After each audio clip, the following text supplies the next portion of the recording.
இன்றைக்கு தமிழகத்தை பொறுத்த வரைக்கும் இந்த ஆட்சி 50 மாசம் ஆகுது. ஆட்சி 50 மாத காலத்தில் இன்னைக்கு தமிழ்நாட்டில் பார்த்தீங்கன்னா சட்டம் ஒழுங்கு அடியோடு சீர்கெட்டு போச்சு. அதுக்கு என்ன காரணம்? இப்படி காவல்துறையை சுதந்திரமாக செயல்படுறதுக்கு விடுறது கிடையாது. அது கையில் கட்டப்பட்டிருக்கின திமுக நிர்வாகிகள் அராஜகம், அவள் பணி செய்ய விடாம தடுக்கிறது. அந்த அமைச்சர், இங்க இருக்கின்ற அமைச்சர்கள்லாம் குட்டி ராஜா மாதிரி நினைக்கிறாங்க.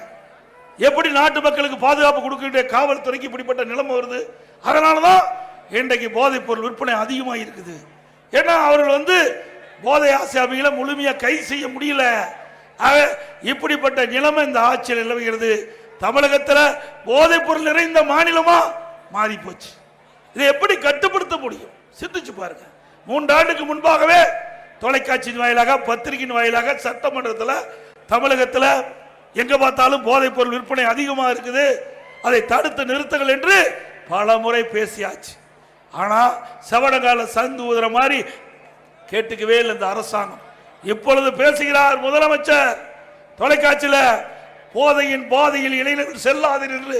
எல்லாம் கெட்டு குட்டிச்சவரான பிறகு பேசி என்ன பிரயோஜனம்? நாங்க சொல்லும் போது இந்த கஞ்சா விற்பனை எல்லாம் தடுத்து நிறுத்தி இருந்தா இந்த மாணவர்கள், இளைஞர்கள், பொதுமக்கள் கஞ்சாவுக்கு அடிமையாகி சீரழிந்திருக்க மாட்டாங்க.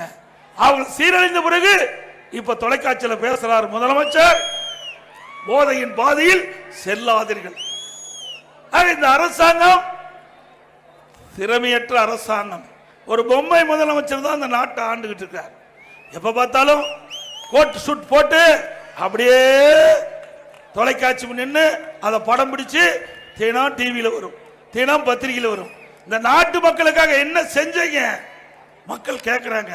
ஒரு அரசாங்கம் என்பது நாட்டு மக்களை காக்க வேண்டும், நாட்டு மக்களுக்கு இருக்கிற பிரச்சனையை தீர்க்க வேண்டும். அதுதான் அரசாங்கம். இந்த மாதிரி இந்த 50 மாத கால ஆட்சியில் நடந்திருக்குதா? சொல்லுங்க, நடந்திருக்குதா?